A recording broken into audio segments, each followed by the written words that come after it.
Ontario is beginning the transition to reopening the economy. This is the first day in about 10 weeks that some businesses were able to operate again. Schools, though, will remain shut for the rest of the school year.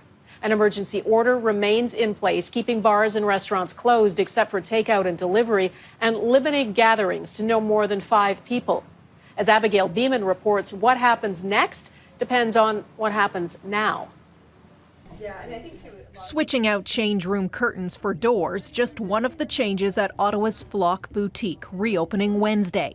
Doors and physical distancing are provincial rules. Others, the co-owners had to figure out themselves. We're also going to be quarantining the items. Once someone's tried them, we'll be putting them aside for at least 24 hours and then steaming them as well. Now it's survival. We're in survival mode. The head of the local Business Improvement Association says only about 10 or 15% of businesses in the area reopened. More expected in the next 2 weeks.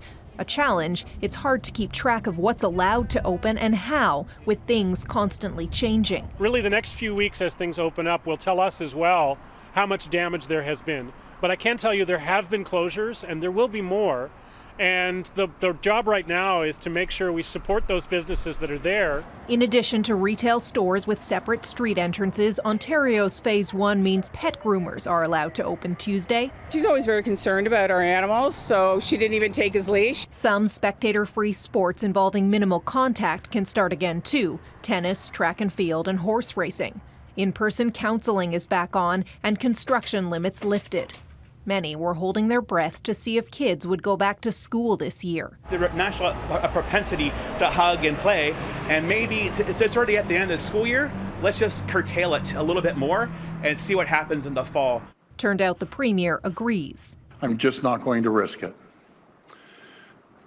This wasn't an easy decision to make, but it was the right decision. But with more Ontario parents heading back to work with no school, childcare becomes a problem. The Premier says childcare centres will reopen as part of Phase 2, but there's no set date for that to happen just yet. Abigail Bimman, Global News, Ottawa.